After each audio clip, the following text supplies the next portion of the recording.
Sa isang masikip na komunidad sa Maynila, kung saan ang mga bahay ay dikit-dikit at ang amoy ng basura ay karaniwang kasabay ng amoy ng usok ng sigarilyo at uling, lumaki si Mary Jane.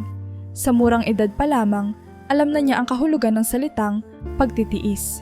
Ang kanyang ina, si Aling Norma, ay isang street sweeper na gumigising ng 3:00 ng madaling araw upang mauna sa paglinis ng kalsada bago magising ang lungsod. Ang kanyang ama naman, si Mang Rodel, ay pumanaw noong siya ay 6 na taong gulang pa lamang dahil sa komplikasyon mula sa tuberculosis.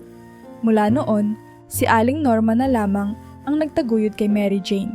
Kahit na mahirap ang buhay, pinipilit nilang magkasya ang maliit na kinikita ni Aling Norma. Sa umaga, nagtitimpla ng kape si Mary Jane para sa kanyang ina, gamit ang murang kape at asukal na binili nila ng tingi. Ang tanghalian at hapunan naman ay kadalasan lang na kanin at asin, o kung minamalas pa, kanin na may sabaw ng instant noodles. Hindi ito alintana kay Mary Jane dahil alam niyang ang bawat butil ng bigas ay bunga ng pawis ng kanyang ina. "Huwag kang mag-alala anak," sabi ni Aling Norma minsan habang sabay nilang hinigop ang kanilang kape. "Darating din ang panahon na hindi na natin kailangang magtiis ng ganito. Mag-aral ka lang ng mabuti. Balang araw, magiging guro ka rin." Ito ang naging inspirasyon ni Mary Jane. Kahit mahirap ang buhay, nanatili siyang determinado na mag-aral. Tuwing umaga, naglalakad siya ng halos 1 oras mula sa kanilang barong-barong patungo sa pampublikong paaralan, dala ang kanyang lumang bag na may tahi pa sa gilid. Gusgusin man ang kanyang uniforme at laging punit ang laylayan ng palda, hindi ito naging hadlang sa kanyang pagpasok sa klase. Ngunit hindi madali ang buhay sa paaralan. Mabilis siyang naging tampulan ng tukso dahil sa kanyang anyo. Ang mga kaklase niyang mas malilinis ang damit at mas magagarbo ang gamit ay madalas siyang tawaging basurera o alalay ng street sweeper. Sa tuwing maririnig niya ang mga ito, sasakit ang kanyang dibdib, ngunit pinipilit niyang huwag magpakita ng kahinaan. Isang araw, habang kumakain siya ng baong kanin na may kaunting patis sa gilid ng kanilang silid-aralan, lumapit ang grupo ni Tricia, ang pinuno ng mga sosyal na estudyante sa klase. Tinitigan nito ang kanyang baon at humagik-gik. "Mary Jane, yan ba ang kinakain mo araw-araw? Kaya pala amoy patis ka rin," sabi ni Tricia, sabay tawanan ng kanyang mga kasama. Hindi nagsalita si Mary Jane. Sa halip, tumingin siya sa labas ng bintana at pilit inalala ang mga salitang madalas sabihin ng kanyang ina. "Anak, kahit ano pang sabihin nila, tandaan mo, mahalaga ka. Hindi mo kailangang patunayan ang sarili mo sa mga taong walang alam sa hirap ng buhay." Ang mga salita ng kanyang ina ang nagsilbing lakas ni Mary Jane upang ipagpatuloy ang kanyang araw. Tuwing gabi, habang ang iba ay naglalaro sa labas o nanonood ng telebisyon, si Mary Jane ay nagbabasa ng mga lumang aklat na hiniram niya mula sa barangay library.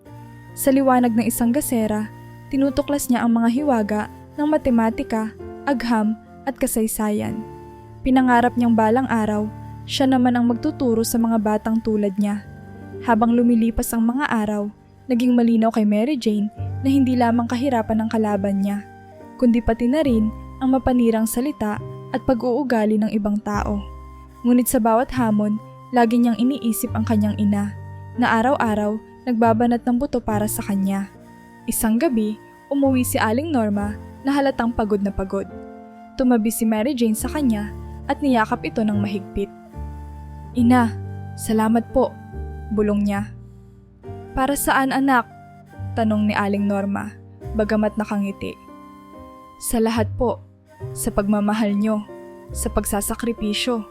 Balang araw, ako naman po ang magpapahinga sa inyo." Napaluha si Aling Norma, ngunit may ngiti sa kanyang muka. Sa kabila ng lahat, ang pagmamahalan nilang mag-ina ang nagsilbing tanglaw sa gitna ng kadiliman ng kanilang buhay. At kahit mahirap ang simula, naniniwala silang darating ang araw na ang lahat ng kanilang hirap ay magbubunga ng isang magandang kinabukasan. Sa isang mainit na umaga, pumasok si Mary Jane sa kanilang paaralan nang may bahagyang kaba sa dibdib. Bitbit niya ang lumang bag na puno ng punit-punit na papel at lapis na halos mapudpud na sa kapipindot. Alam niyang isa na namang araw ng pangungutya ang haharapin niya, ngunit pinili niyang mag-focus sa pag-aaral dahil ang pangarap niyang maging guro ay mas mahalaga kaysa sa anumang salita ng iba. Pagdating niya sa kanilang silid-aralan, narinig na agad niya ang mga pamilyar na tawanan mula sa likod ng silid. Nandoon ang grupo ni Tricia, ang pinaka-popular sa klase, kasama ang kanyang mga kaibigan. Kapag si Tricia ang tumingin sa kanya, alam ni Mary Jane na may kasunod na masakit na salita. "Uy Mary Jane, baka naman mag-collapse na yung bag mo. Mukha ng basura."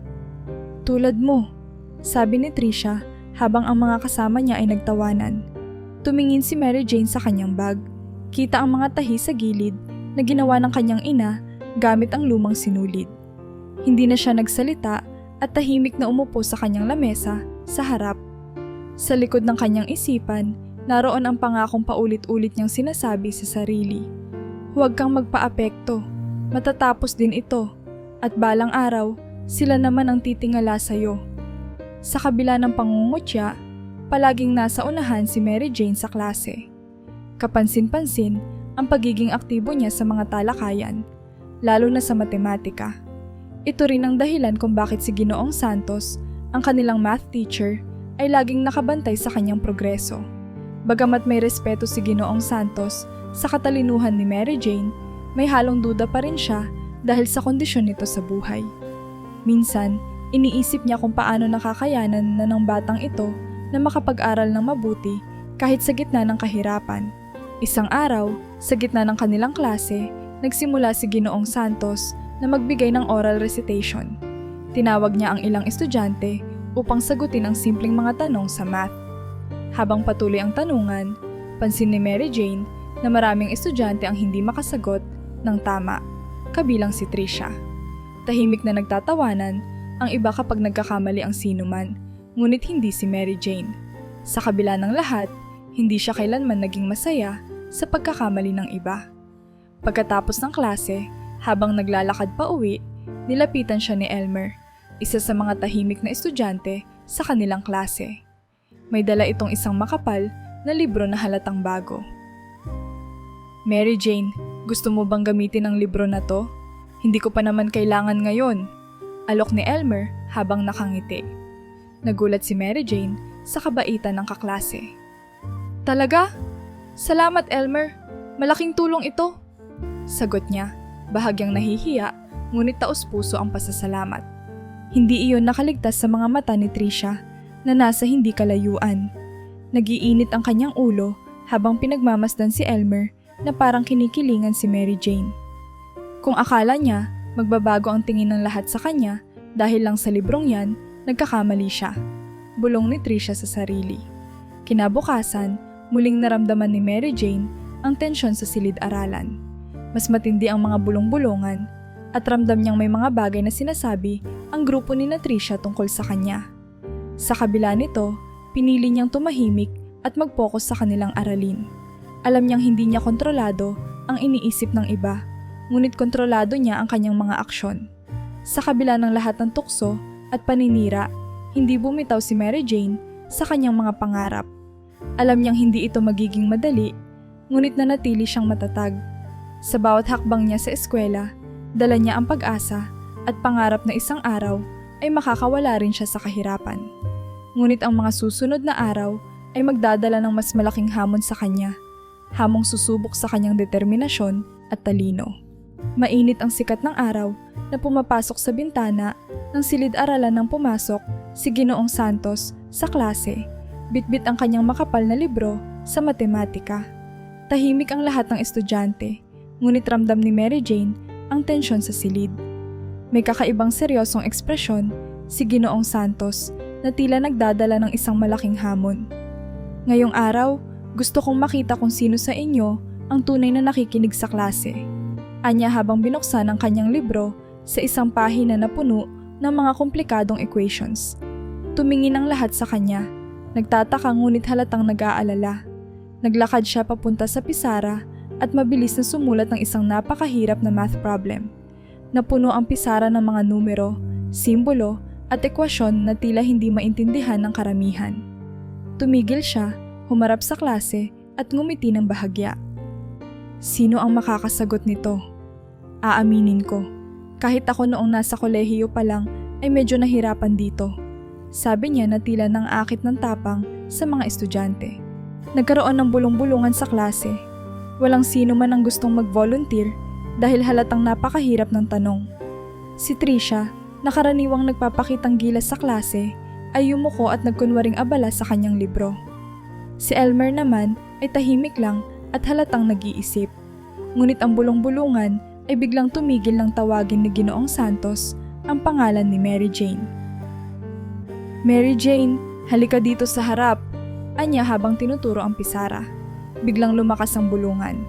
Narinig ni Mary Jane ang ilan sa kanyang mga kaklase na tila nagdududa sa kanyang kakayahan. Siguradong hindi niya kaya yan, bulong ng isa. Baka mapahiya siya sa harap ng lahat, dagdag pa ng isa, sabay tawa. Tumayo si Mary Jane, ramdam ang mabibigat na tingin ng kanyang mga kaklase. Inalala niya ang araw-araw na pagtutok niya sa kanyang mga aralin, kahit pagaano kahirap ang sitwasyon sa bahay. Alam niyang ito na ang pagkakataon para patunayan ang sarili, hindi lamang sa kanyang mga kaklase, kundi pati na rin sa sarili niya. Sa paglapit niya sa pisara, nararamdaman niya ang bahagyang panginginig ng kanyang mga kamay, ngunit pilit niyang itinago ang kaba. Tumayo siya sa harap, huminga ng malalim at inumpisahan ang pagsusuri sa problema. Sa kanyang isipan, bumalik ang lahat ng natutunan niya mula sa mga librong binabasa niya gabi-gabi. Mabilis niyang nakita ang pattern sa ekwasyon at ginamit ang mga formula na kanyang inaral. Tahimik ang buong klase. Wala ni isang umimik habang pinapanood siya. Maging si Ginoong Santos ay halatang nag-aabang sa kanyang susunod na galaw. Nang matapos siya sa pagsusulat, hinarap niya ang klase at ang guro. "Tapos na po, sir," sabi ni Mary Jane. May bahagyang kaba sa boses, ngunit puno ng kumpiyansa. Tumayo si Ginoong Santos at tiningnan ng mabuti ang sagot sa pisara. Tumagal ng ilang segundo ang kanyang pagsusuri bago niya binasag ang katahimikan. "Tama!" sigaw niya, halatang hindi makapaniwala. Nagulat ang lahat. Ang mga kaklase niyang kanina lamang ay nagdududa ay napatingin sa kanya na may halong gulat at paghanga. Ang ilan ay napabulong. Paano niya nagawa yun? Si Trisha, na kanina ay nakaupo ng mayabang, ay napaupo ng maayos, halatang nagulat sa nangyari. Napansin ni Mary Jane ang mapait na tingin nito sa kanya, ngunit hindi niya ito pinansin. Ang mahalaga ay napatunayan niya ang kanyang kakayahan. Mula sa araw na iyon, nagsimulang magbago ang tingin ng ilang mga kaklase kay Mary Jane. Nagsimulang magtanong ang ilan sa kanya tungkol sa mga aralin sa klase at unti-unti nilang nakita ang sipag at talino na palagi niyang ipinapakita. Gayunpaman, hindi lahat ay nagbago ang pananaw. Si Trisha at ang kanyang grupo ay nanatili pa ring may inggit sa kanya. Sa kanilang mga mata, tila nagdulot lamang ng mas malaking dahilan upang mainis kay Mary Jane ang kanyang tagumpay. Habang pauwi si Mary Jane, noong araw na iyon, napansin niyang mas magaan ang pakiramdam niya. Sa unang pagkakataon, naramdaman niyang nagawa niyang tumayo para sa sarili niya. Ngunit alam niyang hindi pa tapos ang laban. Ang araw na iyon ay simula pa lamang ng mas malaking hamon na kanyang haharapin. Makalipas ang ilang araw, mula nang sagutin ni Mary Jane ang napakahirap na math problem sa harap ng klase, napansin niyang tila nag-iba ang ihip ng hangin sa paaralan. May mga kaklase siyang lumalapit upang magtanong tungkol sa kanilang mga aralin. Ngunit higit sa lahat, napansin niya si Elmer, ang tahimik na estudyanteng madalas nakaupo sa likuran, na palaging nakamasid at tila nag-aalangan na lumapit. Isang tanghali, habang abala si Mary Jane sa pagsusulat ng mga sagot sa kanilang assignment sa math, biglang lumapit si Elmer. Bitbit nito ang kanyang notebook na puno ng erasures. Bahagyang napahinto si Mary Jane sa ginagawa at tumingin sa kanya. Mary Jane," simula ni Elmer, halatang kinakabahan. "Salamat nga pala noong isang araw. Alam kong medyo nakikita mo na hindi ko maintindihan yung ibang parte ng math lesson natin. Ginaya ko lang yung sagot mo sa blackboard para masuri ko kung paano mo yun ginawa." Makalipas ang ilang araw, mula nang sagutin ni Mary Jane ang napakahirap na math problem sa harap ng klase, Napansin niyang tila nag-iba ang ihip ng hangin sa paaralan. May mga kaklase siyang lumalapit upang magtanong tungkol sa kanilang mga aralin. Ngunit higit sa lahat, napansin niya si Elmer, ang tahimik na estudyanteng madalas nakaupo sa likuran, na palaging nakamasid at tila nag-aalangan na lumapit. Isang tanghali, habang abala si Mary Jane sa pagsusulat ng mga sagot sa kanilang assignment sa math, biglang lumapit si Elmer. Bitbit nito ang kanyang notebook na puno ng erasures. Bahagyang napahinto si Mary Jane sa ginagawa at tumingin sa kanya. Mary Jane, simula ni Elmer, halatang kinakabahan. Salamat nga pala noong isang araw. Alam kong medyo nakikita mo na hindi ko maintindihan yung ibang parte ng math lesson natin. Ginaya ko lang yung sagot mo sa blackboard para masuri ko kung paano mo yun ginawa. Nagulat si Mary Jane, ngunit natuwa. Hindi niya inasahan na mapapansin ni Elmer ang effort niya sa klase. Walang anuman, Elmer. Kung gusto mo, pwede kitang tulungan sa assignment mo ngayon. Alok niya. Agad na sumilay ang ngiti sa mukha ni Elmer, tanda ng malaking pasasalamat. Salamat. Medyo nahihirapan kasi ako sa mga word problems. Hindi ko alam kung paano i-translate ang mga ito sa equations. Mula noon, nagsimula ang mas regular nilang pag-uusap. Madalas silang mag-usap tuwing recess at uwian, at naging tulay ang kanilang mga aralin upang unti-unti silang magkakilala. Napansin ni Mary Jane na kahit tahimik si Elmer, napakatalino nito, lalo na sa science. Sa kabilang banda, si Elmer naman ay humahanga sa determinasyon ni Mary Jane, na kahit sa kahirapan ay patuloy na nagsusumikap. Isang araw, habang naglalakad sila pauwi, biglang nagsalita si Mary Jane. Alam mo, Elmer, ang hirap minsan magtiwala sa ibang tao. Parang pakiramdam ko, lagi na lang nila akong pinagtatawanan. Napahinto si Elmer sa sinabi niya. Mary Jane, hindi lahat ng tao ganun. May mga tulad ko na talagang humahanga sa'yo. Alam mo, minsan kailangan mong buksan ang sarili mo para makita mo rin ang mabuting intensyon ng iba. Naging malalim ang usapan nila at mula noon, natutunan ni Mary Jane na unti-unting magbukas ng damdamin. Hindi na siya natatakot na magkwento kay Elmer ng mga problema niya, lalo na tungkol sa pangungutya ni Tricia. Ngunit hindi lingid sa grupo ni Tricia ang pagkakaibigan ni Mary Jane at Elmer. Isang araw, habang nag-aaral si Mary Jane sa library kasama si Elmer, dumaan ang grupo ni Tricia. Napansin nila ang dalawa at nagsimula silang magbulungan. Bagay nga sila, parehong weirdo, ani Tricia, na sinundan ng tawa ng kanyang mga kasama. Narinig ito ni Mary Jane, ngunit hindi niya pinansin. Hinawakan lang niya ang kanyang lapis ng mas mahigpit. Napansin ito ni Elmer at bahagyang ngumiti. Hayaan mo na sila. Ang mahalaga, hindi nila alam kung gaano kakahusay. Sabi ni Elmer na naging dahilan upang bahagyang ngumiti si Mary Jane. Sa kabila ng tukso at pangungutya ng iba, nanatili silang magkaibigan. Unti-unti, naging mas malapit pa sila sa isa't isa. Si Elmer ang naging takbuhan ni Mary Jane sa tuwing siya'y nalulungkot o napapagod. Sa kanya, natutunan ni Mary Jane na hindi lahat ng tao ay mapanlait at may masamang intensyon. Habang mas tumatagal ang kanilang pagkakaibigan, lalo pang tumibay ang kumpiyansa ni Mary Jane sa sarili. Hindi man nawawala ang mga tukso mula sa iba, naging sandigan niya si Elmer. Sa bawat pag-aaral nila, sa bawat kwento nila tungkol sa buhay, at sa bawat tawanan nila, nahanap ni Mary Jane ang isang kaibigang handang maniwala sa kanya, kahit na tila lahat ng tao sa paligid ay laban sa kanya. At sa pagkakataong ito, nalaman ni Mary Jane na hindi siya nag-iisa sa laban ng buhay. Ang paaralan ay abala sa paghahanda para sa taunang school science fair. Ang bawat estudyante ay nagdadala ng kani-kanilang proyekto at ang silid-aralan ay napuno ng ingay, ng diskusyon at excitement.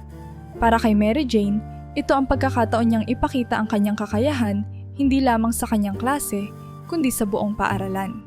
Matagal niyang pinag-isipan ang kanyang proyekto, isang simplified water filtration system na maaaring gamitin ng mga mahihirap na pamilya sa kanilang komunidad.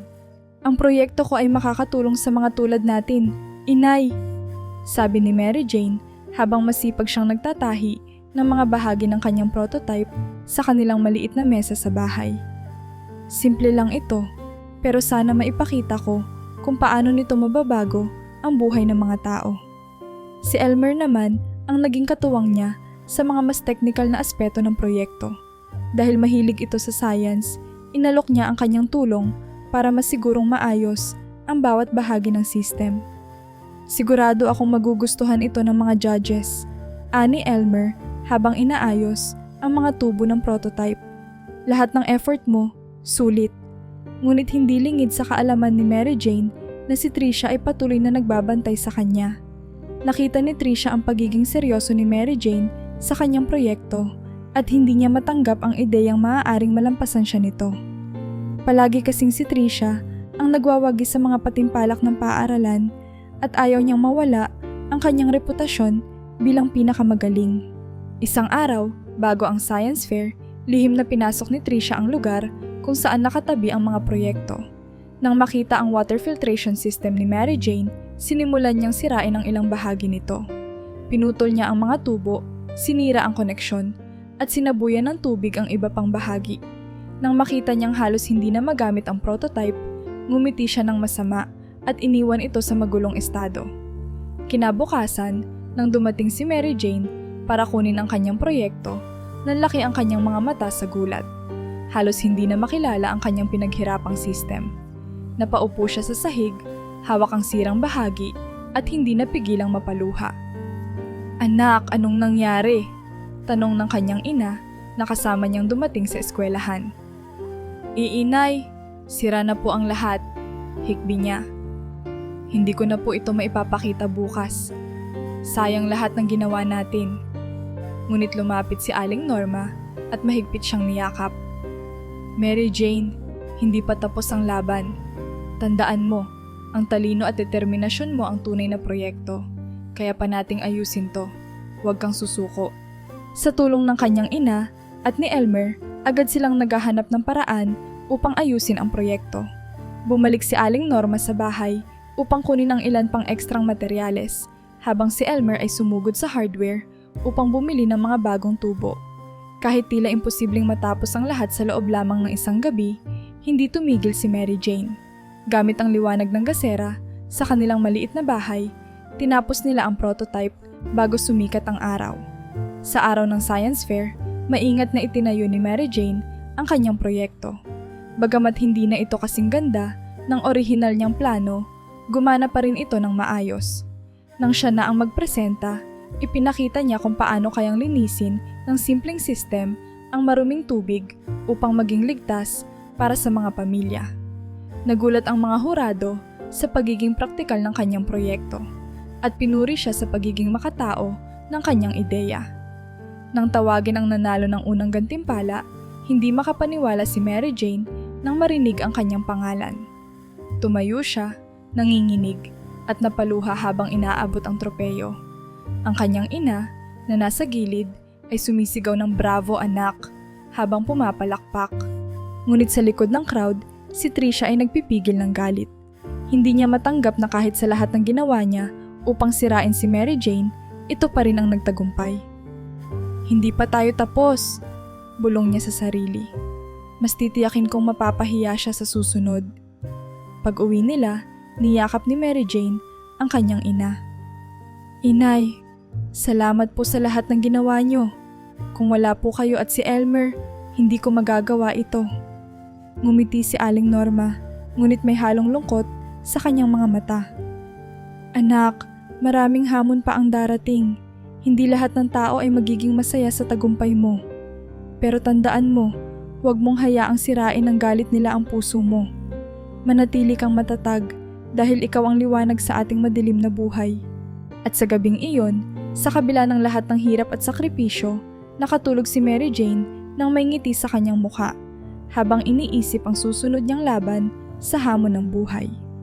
Ang tagumpay ni Mary Jane sa science fair ay hindi lamang naging usap-usapan sa buong paaralan, kundi naging inspirasyon din para sa maraming estudyante. Ngunit habang maraming humahanga sa kanya, si Trisha naman ay patuloy na nagtatago ng sama ng loob. Hindi niya matanggap na natalo siya ng isang gusgusing hamak gaya ni Mary Jane.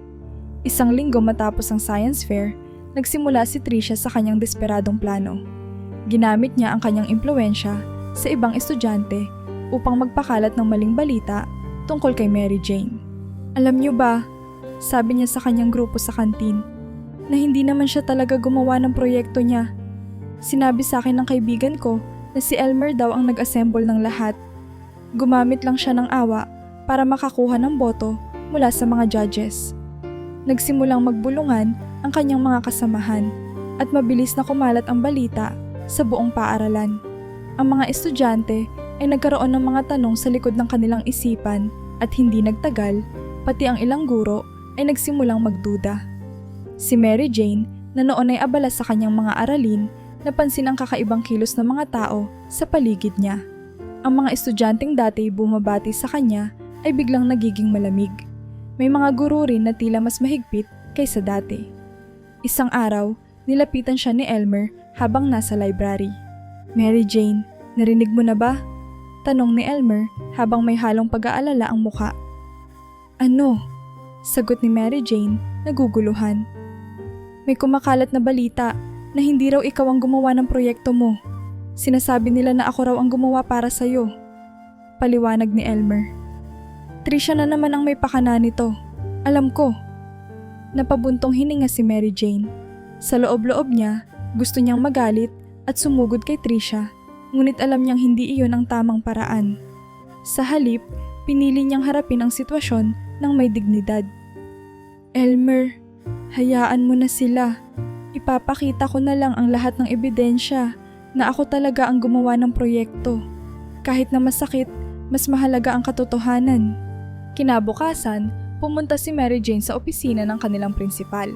Dala niya ang lahat ng kanyang mga notes, sketches, at mga draft na ginawa niya habang binubuo ang kanyang proyekto. Matapos ipakita ang lahat ng kanyang ebidensya, tinawag ng prinsipal ang ilan sa mga guro, kabilang si Ginoong Santos, upang suriin ang mga ito.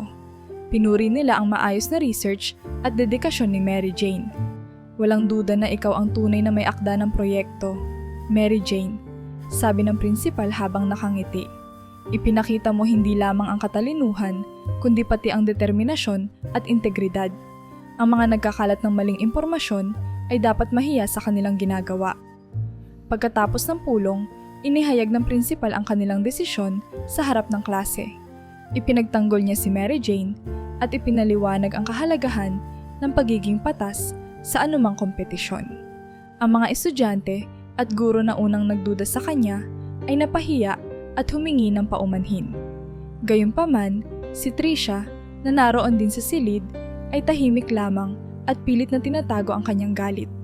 Pagkatapos ng klase, nilapitan ni Tricia ang kanyang grupo. "Hindi pa tapos to," bulong niya sa kanila. "Kung iniisip niya na nanalo na siya, nagkakamali siya.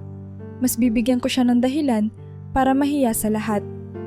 Samantala, si Mary Jane, sa kabila ng tagumpay na linisin ang kanyang pangalan, ay muling pinaalalahanan ng kanyang ina. "Anak, ang ganitong mga pagsubok ay bahagi ng buhay. Huwag kang sumuko at huwag mong hayaang masira ang kabutihan ng puso mo. Mas mataas ang pangarap mo kaysa sa galit ng ibang tao." Bagamat alam niyang hindi titigil si Tricia sa kanyang mga plano, nanatili si Mary Jane na matatag.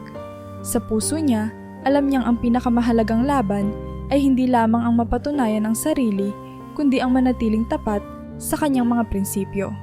At sa bawat hamon na darating, alam niyang may lakas siyang harapin ito, kasama ang pagmamahal ng kanyang ina at suporta ng mga tunay na kaibigan. Sa kabila ng lahat ng kasinungalingan at paninira ni Tricia, pinili ni Mary Jane na manatiling magalang at hindi gumanti. Para sa kanya, ang pinakamahalagang aral na itinuro ng kanyang ina ay ang pagpapakumbaba at ang paniniwala na ang katotohanan at kabutihan ay laging mananaig. Kahit pa napahiya si Tricia, sa harap ng klase matapos malinis ang pangalan ni Mary Jane, patuloy pa rin itong nagpaplano ng mga hakbang upang pabagsakin siya. Isang umaga, habang papunta sa eskwelahan, napansin ni Mary Jane si Carlo, isa sa kanilang kaklase na kilalang hirap sa math. Nakaupo ito sa labas ng silid-aralan, hawak ang kanyang notebook at mukhang litong-lito.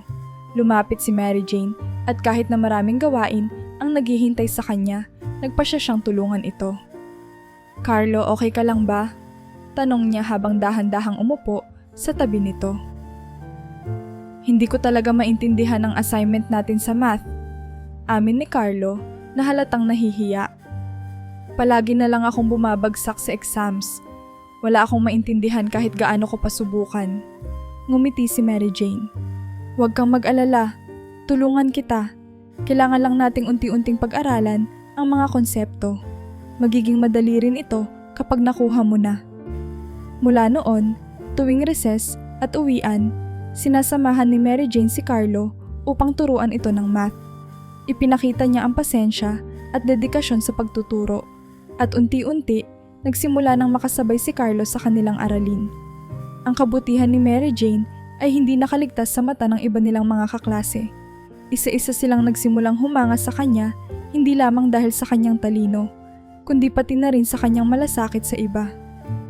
"Grabe si Mary Jane," sabi ng isa sa kanilang mga kaklase. "Ang galing na niya sa klase, pero hindi siya mayabang. Ang bait pa niya." Ang mga ganitong komento ay unti-unting umabot kay Trisha, na lalong nagngingit-ngit sa inggit. Para kay Trisha, hindi na sapat ang pagpapahiya kay Mary Jane.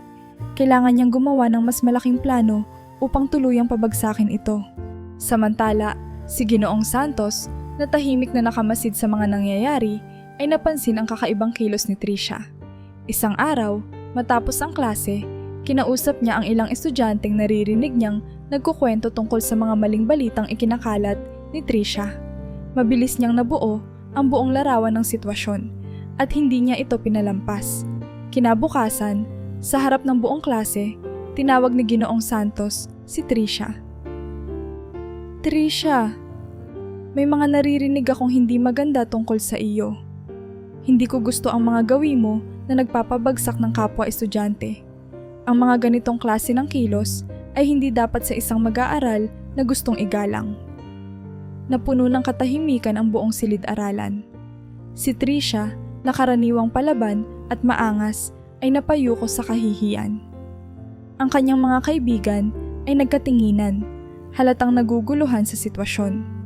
Alam niyang hindi na siya makakapag-deny dahil sa dami ng ebidensyang nakuha ni Ginoong Santos. Bagamat napahiya si Trisha, hindi ito naging dahilan upang tumigil siya. Sa halip, mas lalo siyang nagalit kay Mary Jane. Sa kanyang isip, walang karapatang maging bida ang isang tulad ni Mary Jane. Ngunit para kay Mary Jane, ang ganitong uri ng galit ay hindi dapat gantihan ng puot. Sa halip, mas pinili niyang ipagpatuloy ang pagtulong sa iba at panatilihin ang kanyang integridad. Sa bawat hakbang ni Mary Jane, lalo siyang naging inspirasyon sa iba. Ang kanyang pagiging magalang, kahit pa marami ang naninira sa kanya, ay naging dahilan upang makita ng marami ang tunay na halaga ng pagiging mabuting tao.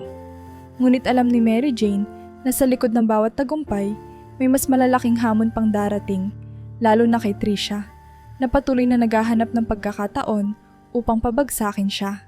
Abala si Mary Jane sa pag-aaral sa kanilang silid-aralan nang bigla niyang mapansin na nawawala ang kanyang notebook. Ang notebook na iyon ay hindi lamang naglalaman ng kanyang mga lecture notes, kundi pati na rin ang kanyang mga personal na pagsusuri, draft para sa kanilang mga proyekto, at ilang mahahalagang detalye para sa nalalapit na exams. Agad siyang kinabahan at naghahanap sa buong classroom, ngunit hindi niya ito makita. "Elmer, nakita mo ba ang notebook ko?" Tanong niya, halos nanginginig sa kaba. "Hindi ko nakita," sagot ni Elmer na agad sumama sa paghahanap.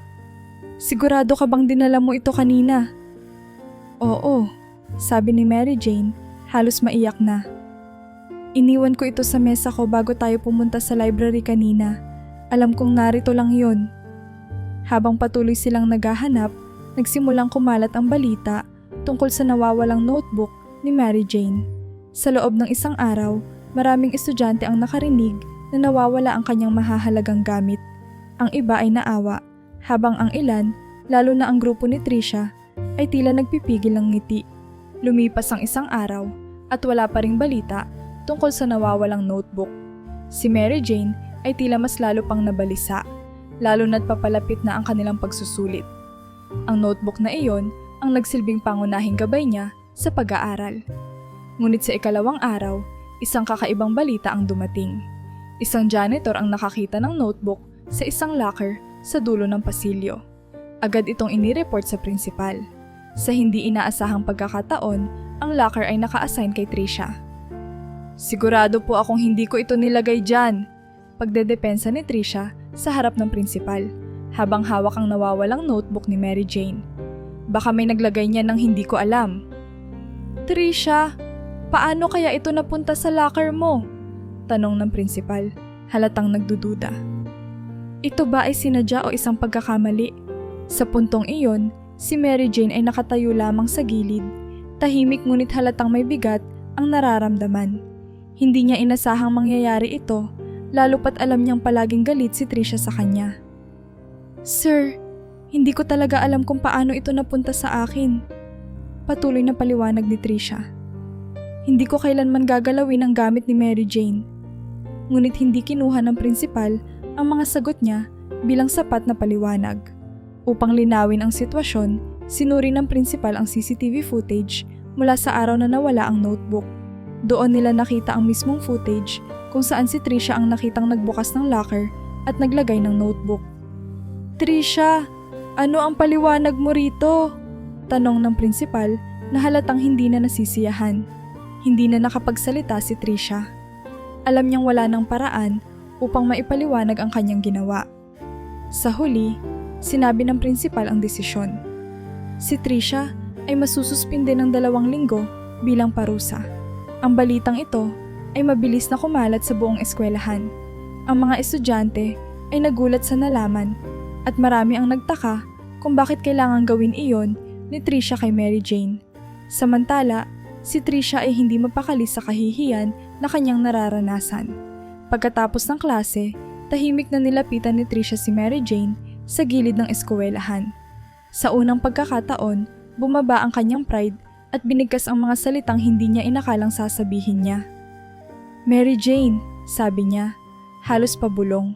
"Patawad. Hindi ko dapat ginawa iyon. Hindi ko alam kung ano ang pumasok sa isip ko. Siguro inggit lang talaga ako sa'yo." Tinitigan siya ni Mary Jane at sa kabila ng lahat ng sakit na naramdaman niya, hindi niya magawang magalit. "Trisha, napatawad na kita," sagot niya. "Pero sana, wag mo nang ulitin ito. Hindi mo kailangang manira ng iba para maipakita kung gaano ka kagaling." Bagamat tinanggap ni Trisha ang kanyang paghingi ng tawad, nanatili pa rin ang tensyon sa pagitan nila. Hindi naging madali ang paglimot sa nangyari, lalo na't ito'y nagdulot ng malaking dagok sa kanilang relasyon bilang magkaklase. Ngunit para kay Mary Jane, mas mahalaga ang mapanatili ang kanyang integridad kaysa pumatol sa galit. Alam niyang marami pa siyang haharapin sa kanyang paglalakbay, at ito ay isa lamang sa mga pagsubok na kailangan niyang lagpasan. Matapos ang lahat ng unos na dumaan, nanatiling matatag si Mary Jane. Hindi niya hinayaan na sirain ng mga balakid ang kanyang determinasyon na maabot ang pangarap niyang makapagtapos ng pag-aaral. Sa kabila ng kahirapan at mga paninirang ibinato sa kanya, mas pinili niyang mag-focus sa kanyang mga aralin at gawain. Ang bawat araw ay naging pagkakataon para patunayan niya hindi lamang sa iba, kundi lalo na sa sarili niya, na kaya niyang makamit ang tagumpay sa kabila ng lahat. Habang papalapit ang pagtatapos ng high school, muling nagbunga ang kanyang sipag at tiyaga. Isang araw, tinawag siya ng kanilang school principal upang ibalita ang magandang balita. "Mary Jane, gusto kong ipaalam sa iyo na napili ka bilang isa sa mga recipient ng full scholarship mula sa isang kilalang universidad," sabi ng principal habang hawak ang isang sulat.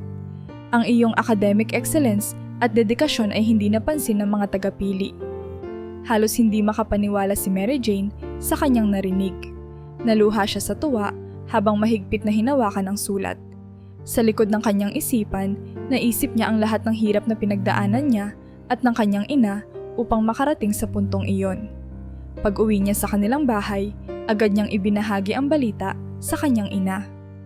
Si Aling Norma, na nooy abala sa pagtatahi ng sirang damit, ay napahinto at napatitig sa kanya. "Inay," sabi ni Mary Jane habang pilit na pinipigilan ang luha sa kanyang mga mata. Nakakuha po ako ng scholarship. Hindi niyo na po kailangang mag-alala sa tuition ko. Libre na po ang lahat.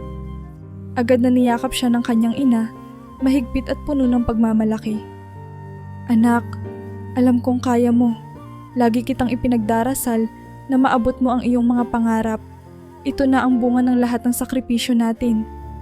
Bagamat nabigyan ng scholarship, patuloy pa ring nagsikap si Aling Norma bilang street sweeper upang masuportahan ang iba pang pangangailangan ni Mary Jane, tulad ng pagkain, damit at pamasahe. Kahit madalas na pagod, si Aling Norma mula sa mahabang araw ng pagtatrabaho, palagi siyang may ngiti sa labi, lalo na tuwing nakikita niyang masayang nag-aaral si Mary Jane. Samantala, ang balita tungkol sa scholarship ni Mary Jane ay kumalat sa kanilang eskwelahan at komunidad. Maraming dati niyang kaklase ang lumapit upang magtanong kung paano niya nagawa ang lahat ng iyon. Kabilang narito ang ilan na dating nangaasar sa kanya. Mary Jane, paano mo nagawa? Tanong ni Carlo na ngayoy humahanga na sa kanya. Paano mo napagtagumpayan ang lahat ng hirap?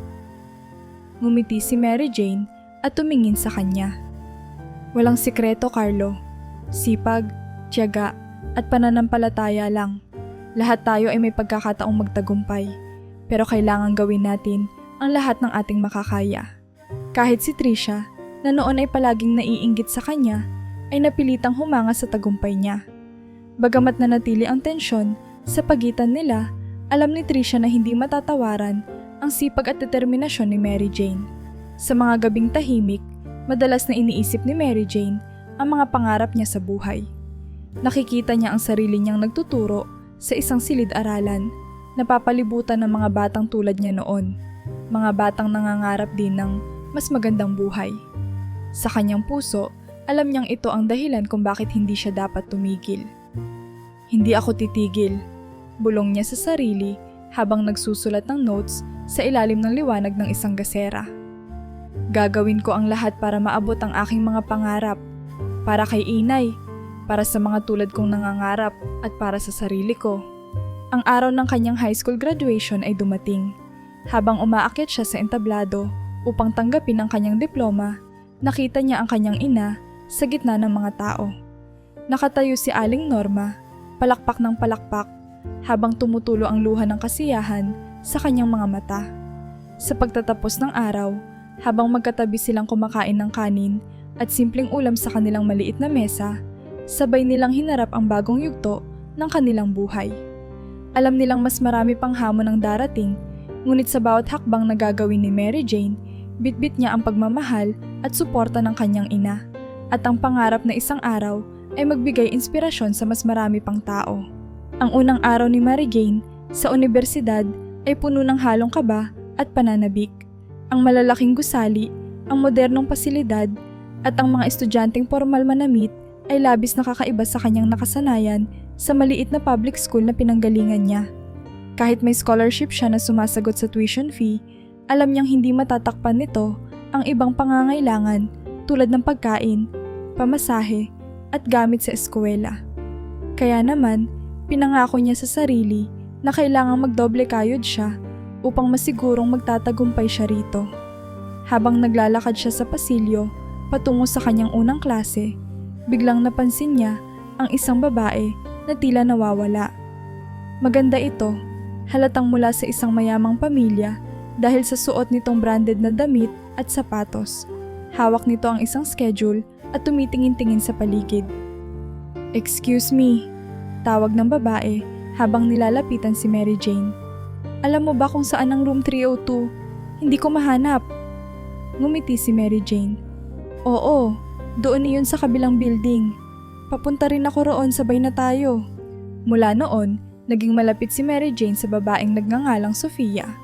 Si Sofia ay anak ng isang kilalang negosyante, ngunit sa kabila ng kanyang yaman at pribilehiyo, siya ay mabait at madaling makisama.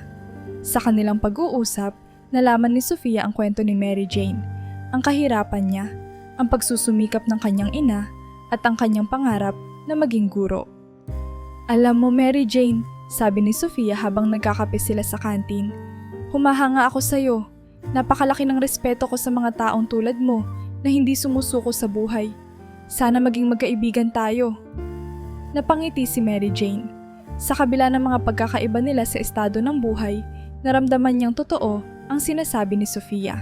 Bukod sa pagiging magkaibigan, si Sofia rin ang naging mentor ni Mary Jane pagdating sa pagsabay sa universidad. Tinulungan siya nito sa pag-a-adjust sa bagong sistema, mula sa paraan ng pag-aaral hanggang sa pakikihalubilo sa mga estudyanteng mayayaman. "Huwag kang mahihiya," sabi ni Sofia. "Lahat tayo rito ay pantay-pantay. Nasa galing mo yan, hindi sa estado ng buhay mo." Dahil sa suporta ni Sofia at sa sariling determinasyon ni Mary Jane, patuloy siyang nag-excel sa klase. Madalas siyang mapansin ng kanilang mga propesor dahil sa talas ng kanyang kaisipan at sa sipag niyang mag-aral. Gayunpaman, hindi maiiwasan na may mga estudyante ring naiinggit sa kanya. "Si Mary Jane na naman ang highest sa exam?" Narinig niyang sabi ng isa sa mga kaklase niya sa isang pagkakataon. "Ang swerte niya. Scholar na nga. Puro papapuri ang nakukuha." Sa halip na maapektuhan, itinuring ni Mary Jane ang mga ganitong komento bilang hamon upang lalo pang pagbutihin ang kanyang sarili. Alam niyang ang bawat hakbang niya ay nagdadala sa kanya palapit sa kanyang mga pangarap. Samantala, upang makatulong sa mga gastusin sa araw-araw, naghanap si Mary Jane ng part-time job bilang tutor. Sa tulong ni Sofia, nakahanap siya ng mga estudyanteng nangangailangan ng tulong sa math at science. Kahit mahirap ang balansehin ang oras sa pagitan ng klase at pagtuturo, ginamit niya ang pagkakataong ito upang hindi lamang kumita, kundi makatulong din sa iba. "Mary Jane, paano mo nagagawa lahat ng ito?" Minsang tanong ni Sofia habang tinutulungan siya ni Mary Jane sa isang math assignment. "Siguro dahil alam ko ang dahilan kung bakit ko ginagawa ito," sagot ni Mary Jane. "Para sa ina ko, para sa pangarap ko, at para sa lahat ng tulad kong nangangarap din ng mas magandang buhay." Sa bawat araw na lumilipas, mas napapatunayan ni Mary Jane na kahit mahirap ang simula, ang determinasyon at sipag ay nagbubunga ng tagumpay. Ngunit sa kabila ng lahat ng mga magagandang nangyayari, may anino ng nakaraan ang muling nagbabantang bumalik. Isang taong matagal na niyang hindi nakikita. Ngunit alam niyang hindi pa natatapos ang kwento sa pagitan nila. Abala si Mary Jane sa kanyang mga gawain sa universidad, isang hapon nang mapansin niya ang pamilyar na figura sa malayo. Sa simula, inakala niyang nagkakamali lamang siya, ngunit habang palapit ito, hindi maikakaila ni Mary Jane ang taong iyon. Si Trisha, ang dating kaklase niya na naging pinakamalaking balakid sa kanyang buhay noong high school. Sa una, hindi alam ni Mary Jane kung ano ang mararamdaman. Hindi niya inasahan na muling makikita si Trisha, lalo na sa lugar na iyon. Nang magkatinginan sila, bahagyang humiti si Trisha at naglakad papalapit kay Mary Jane. "Mary Jane," simula ni Trisha, may halong kaba at pag-aalinlangan sa kanyang boses. "Pwede ba kitang makausap?" Tumango si Mary Jane, bagamat nag-aalangan. Umupo sila sa isang bench malapit sa hardin ng universidad at nagsimula si Trisha na magpaliwanag. "Alam kong ang huling bagay na gusto mong makita ay ako," sabi ni Trisha habang hindi makatingin ng diretso kay Mary Jane. "Pero gusto kong malaman mo na hindi na ako ang Trisha na nakilala mo noon. Maraming nangyari simula nang mag-drop out ako sa high school." Nagulat si Mary Jane sa sinabi nito. Hindi niya alam na hindi pala nakatapos si Trisha. "Bakit ka nag-drop out?" tanong niya, hindi maitago ang pagkabigla. Huminga ng malalim si Trisha bago sumagot. "Matapos ang lahat ng nangyari, Mary Jane, hindi ko na kinaya. Nawalan ako ng direksyon sa buhay. Naisip kong wala na akong kwenta. Naging pabigat ako sa pamilya ko at halos wala akong nagawa para sa sarili ko. Pero ngayon, gusto kong baguhin ang lahat." Tahimik lamang si Mary Jane, pilit inuunawa ang kwento ni Trisha. Sa likod ng kanyang isip, naroon ang mga alaala ng mga paninira at hirap na dinanas niya dahil dito. Ngunit sa kabila ng lahat, naisip niyang lahat ng tao ay maaaring magbago kung bibigyan ng pagkakataon. "Trisha, hindi ko alam kung ano ang sasabihin ko," sagot ni Mary Jane. "Pero kung talagang gusto mong magbago, sino ba naman ako para hindi bigyan ka ng pagkakataon?" Nagliwanag ang mukha ni Trisha sa narinig. "Salamat, Mary Jane," sagot niya, puno ng pasasalamat. "Hindi ko ito sasayangin." Sa sumunod na mga linggo, sinubukan ni Trisha na bumawi sa kanyang mga nagawa noon. Nagkita silang dalawa paminsan-minsan, at habang nagkukwento si Trisha ng mga karanasan niya, napansin ni Mary Jane na tila may tunay na pagsisisi ito sa kanyang mga nakaraang pagkakamali. Bagamat masaya siya sa posibilidad ng pagbabagong ito, hindi pa rin nawawala ang bahagyang pag-aalinlangan sa kanyang puso. Sa kabila ng mga nagdaang taon, mahirap para kay Mary Jane na lubos na magtiwala. Ngunit dahil sa nakikita niyang pagsisikap ni Trisha, unti-unti niyang binuksan ang kanyang sarili sa posibilidad ng pagkakaibigan. Tinulungan niya si Trisha na maghanap ng mga training at workshop na maaaring makatulong sa kanya upang muling makapagsimula. Isang araw, habang magkasama sila sa isang coffee shop, tahimik na nagsalita si Trisha. "Mary Jane, alam mo na pagtanto ko na hindi sapat ang humingi lang ng tawad. Kailangan kong patunayan na kaya kong magbago, hindi lang para sa iyo o sa iba, kundi para sa sarili ko." Ngumiti si Mary Jane. "Trisha, ang mahalaga ay alam mong may kaya ka pang gawin. Ang pagbabago ay isang proseso, pero alam kong kaya mo." Habang tumatagal, muling nabuo ang kanilang pagkakaibigan, ngunit hindi ito naging madali. May mga pagkakataon na nararamdaman ni Mary Jane ang alinlangan, lalo na't may mga bakas pa rin ng dating ugali ni Trisha. Gayunpaman, pinili niyang bigyan ito ng pagkakataon.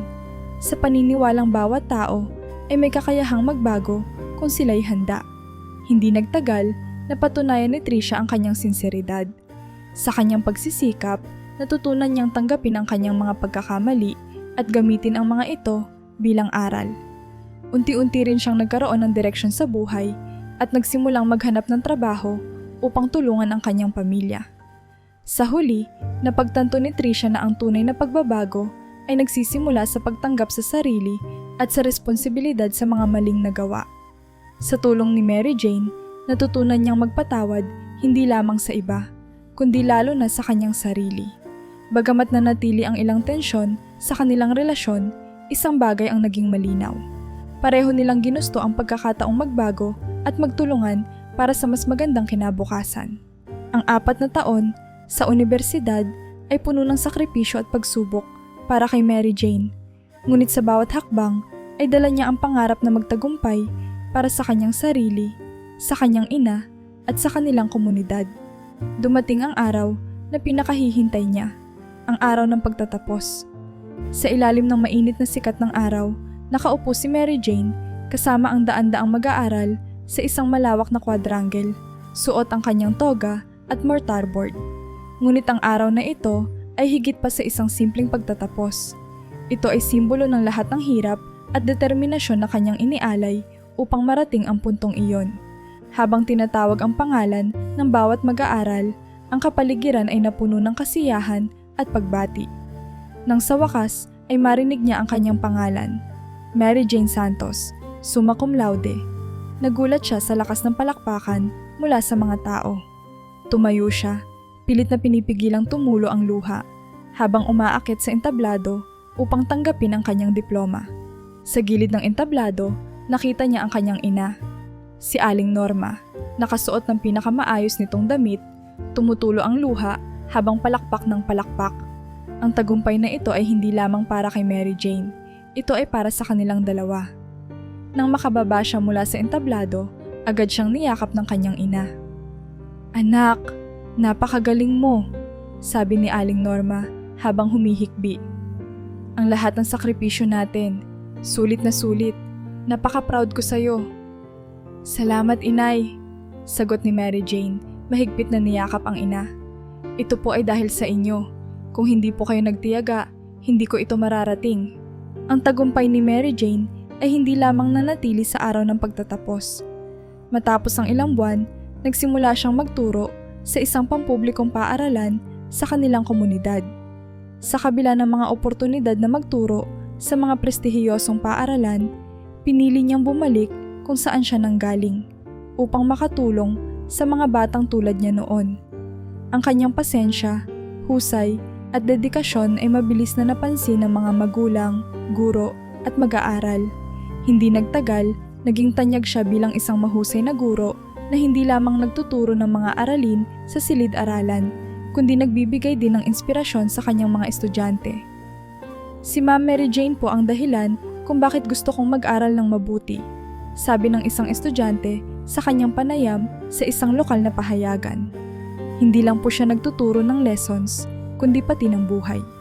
Ang inspirasyon na dala ni Mary Jane ay umabot hindi lamang sa mga mag-aaral, kundi pati na rin sa buong komunidad. Maraming magulang ang lumapit sa kanya upang magpasalamat sa pagbabago ng kanilang mga anak. Isa na rito si Carlo, ang dating kaklase niya na tinuruan niya noong high school. Ngayon, siya ay isang working student at nag-aaral upang maging engineer.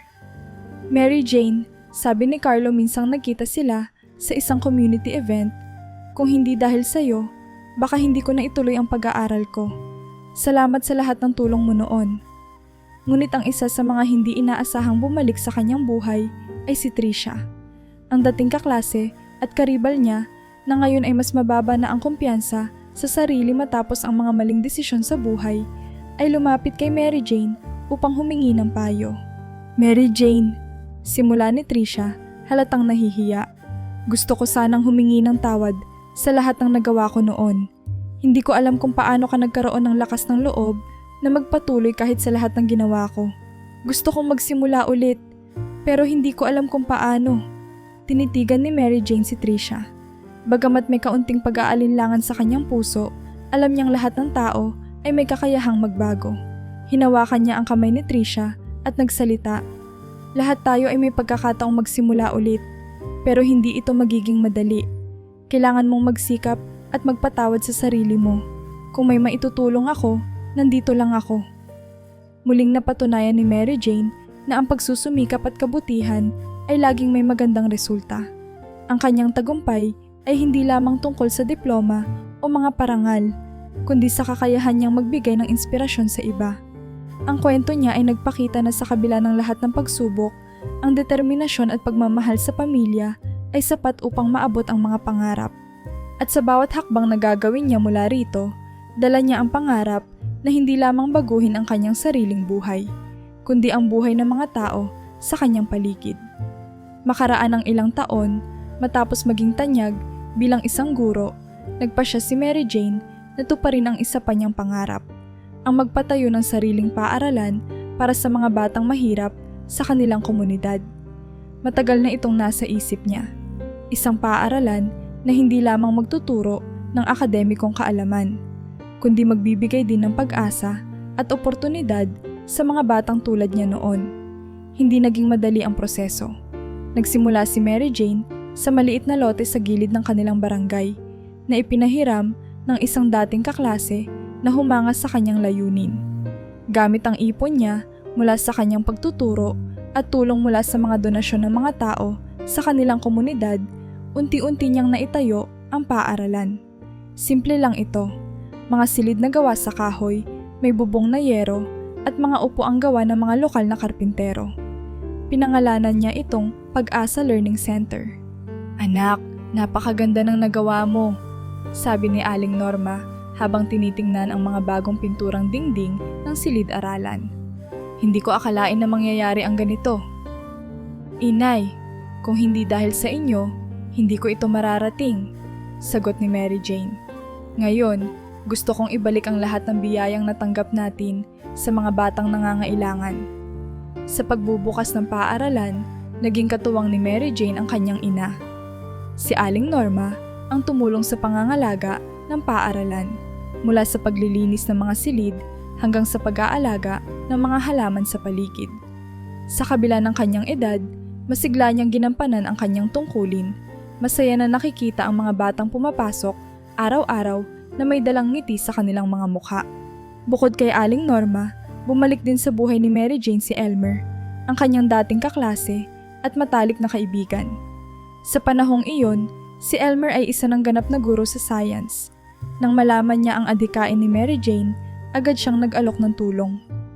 Mary Jane, ito na ang pagkakataon kong suportahan ang pangarap mo, sabi ni Elmer. Magtuturo ako dito sa paaralan mo. Gusto kong maging bahagi ng misyon mo na magbigay ng pag-asa sa mga bata. Laking tuwa ni Mary Jane sa alok ni Elmer.